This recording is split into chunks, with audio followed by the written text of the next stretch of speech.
Oke baik, Assalamualaikum warahmatullahi wabarakatuh. Kali ini saya di pertemuan yang kedua akan membuat learning journal tentang pengantar penulisan berita dan artikel. Pada pertemuan kemarin pembahasannya cukup menguras otak karena cukup banyak ya. Jadi insya Allah dengan learning journal ini pemahaman yang sudah saya dapatkan akan makin kuat tentunya. Oke baik, kemarin pembahasan yang pertama ialah jenis-jenis berita dan artikel. Adapun yang pertama jenis berita dan artikel adalah strike news. Strike news ini adalah berita langsung yang ditulis secara singkat, padat, lugas, dan apa adanya. Strike news ini terbagi menjadi dua. Ada yang modelnya hard news, ada yang soft news. Yang hard news ini sendiri adalah suatu berita yang dibawakan secara formal dari tata bahasanya dan juga diproduksi khusus. Ini untuk hard news. Tapi beda hal dengan soft news. Soft news ini adalah berita yang dibawakan dengan bebas. Cara penyampaiannya santai dalam acara-acara apapun itu. Itulah tadi pembahasan mengenai jenis berita yang pertama yaitu strike news. Adapun pembahasan selanjutnya membahas tentang in-depth news. Apa yang dimaksud dengan in-depth news ini?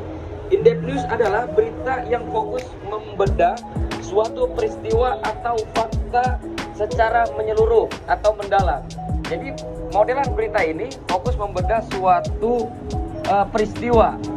Jadi contohnya seperti pengungkapan peristiwa kilometer 50, penembakan di kilometer 50, atau membahas tuntas tentang bagaimana kasus yang sudah berlalu tentang Verdi Sambo yang menyebabkan matinya korban dari salah satu perwira polisi. Nah, itu kurang lebih contoh dari jenis berita in-depth news. Selanjutnya ada jenis future news. Future news ini adalah suatu penulisan berita atau opini yang dikemas secara storytelling. Jadi penulisannya bebas, menarik, beritanya hangat. Contohnya seperti on the spot, acara-acara on the spot, atau seperti acara khazanah yang ada di Trans TV dan lain sebagainya. Fokus membahas tentang bagaimana sejarah atau storytelling. Ini teknik future news. Oke baik, selanjutnya teman-teman, tadi setelah membahas jenis berita, yang kedua pembahasannya adalah nilai-nilai berita. Nilai-nilai berita antara lain yang pertama adalah magnitude. Nah, jadi berita itu harus menggemparkan. Jadi harus menghebohkan, mengguncangkan publik. Itu nilai berita yang pertama. Ketika tidak seperti itu, maka bukan berita namanya. Yang kedua adalah proximity. Proximity ini adalah berita harus cepat.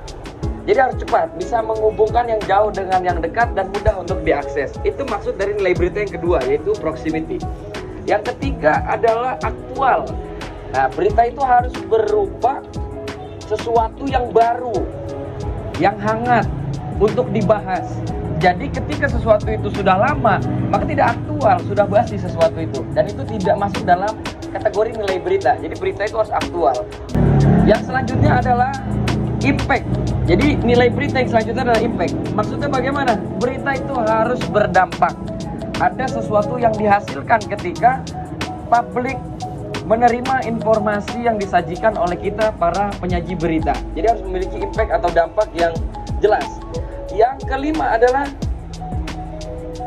unusualness. Berita itu nilainya yang kelima ini harus aneh. Jadi sesuatu yang aneh itu memang kerap dijadikan sebagai sebuah berita. Banyaklah contohnya berita-berita yang aneh dan itu berujung kepada viral. Yang selanjutnya yang keenam adalah human interest. Berita itu harus membuat orang tertarik. Jadi kita kalau ingin membuat berita, usahakan berita kita itu, pembahasan yang kita tulis adalah pembahasan yang membuat orang tertarik, membuat orang penasaran. Jadi ketika sudah memakai nilai-nilai itu, maka dipastikan berita kita akan banyak diminati dan akan banyak juga dibaca. Tentunya akan menjadi kualitas berita yang bagus juga. Yang ketujuh, yaitu konflik. Berita itu harus memiliki nilai perseteruan di dalamnya. Jadi ada perseteruan.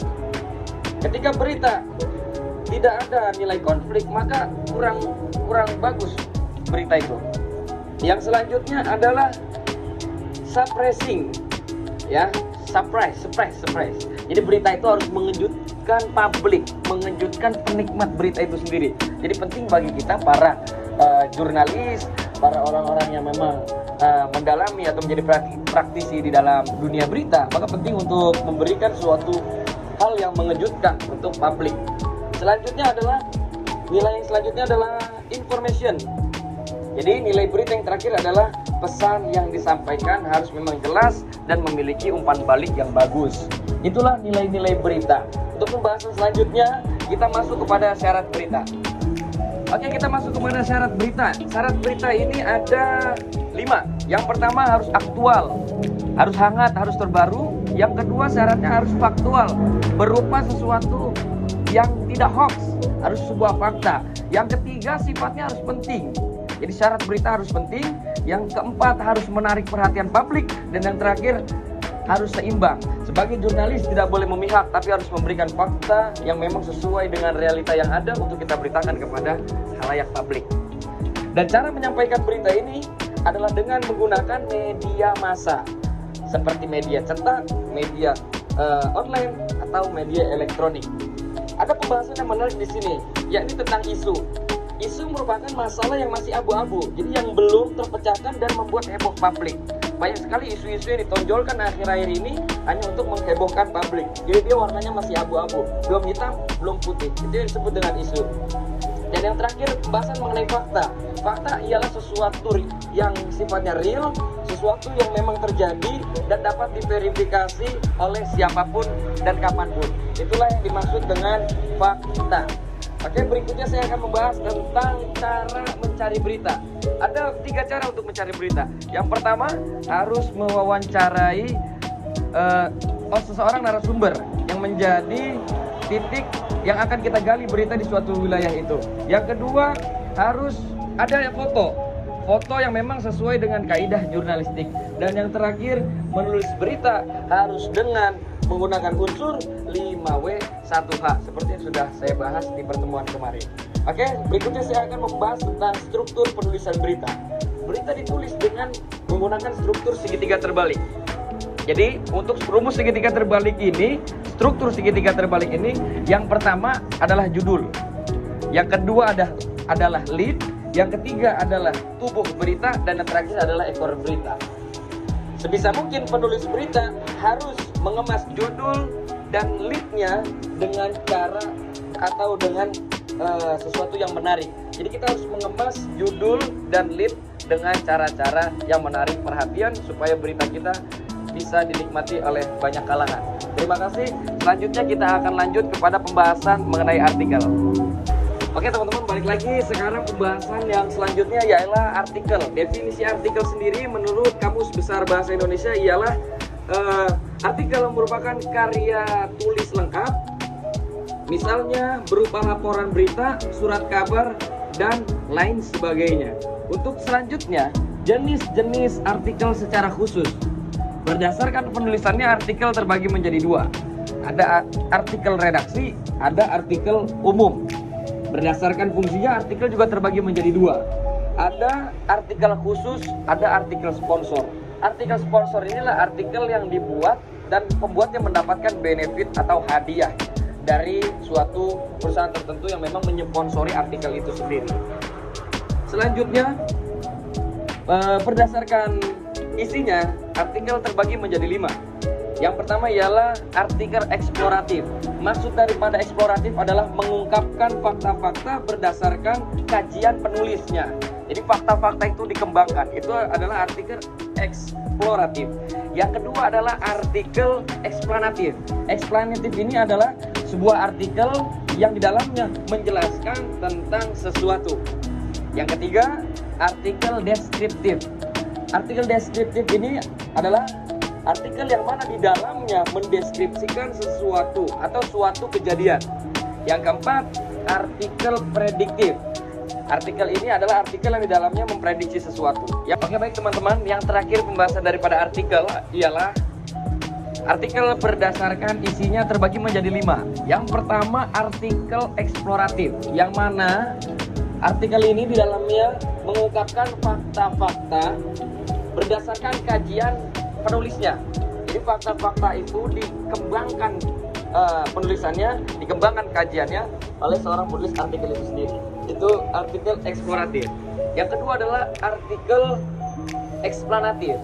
Artikel eksplanatif ialah artikel yang di dalamnya menjelaskan tentang sesuatu kejadian. Ya, jadi menjelaskan tentang suatu hal apapun.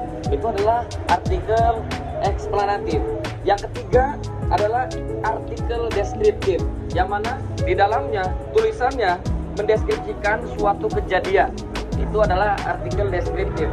Yang keempat, artikel prediktif, yang dimana tulisan artikel tersebut ialah tulisan yang memprediksi sesuatu. Contohnya seperti Jakarta akan tenggelam beberapa tahun kemudian. Nah, itu adalah artikel prediktif. Sifatnya dia memprediksi sesuatu belum terjadi, tapi berdasarkan analisa data dia sudah bisa memprediksi suatu hal sehingga diberitakan. Yang kelima adalah artikel preskriptif. Artikel preskriptif, yaitu artikel yang di dalamnya menulis tentang tutorial atau tips and trick sesuatu hal yang ingin dilakukan oleh orang banyak. Contohnya seperti bagaimana tutorial memakai hijab untuk wanita dan juga tutorial bagaimana cara mengasuh anak yang baik. Itu contoh daripada artikel preskriptif. Itu yang baru kita pelajari karena waktunya sudah panjang juga. Semoga dengan ini mampu untuk bermanfaat untuk teman-teman dan juga untuk diri saya. Terima kasih, saya Fadil Muhammad. Itulah learning journal kedua. Semoga kedepannya lebih baik dan lebih memberikan sesuatu yang bernilai. Terima kasih. Wassalamualaikum warahmatullahi wabarakatuh.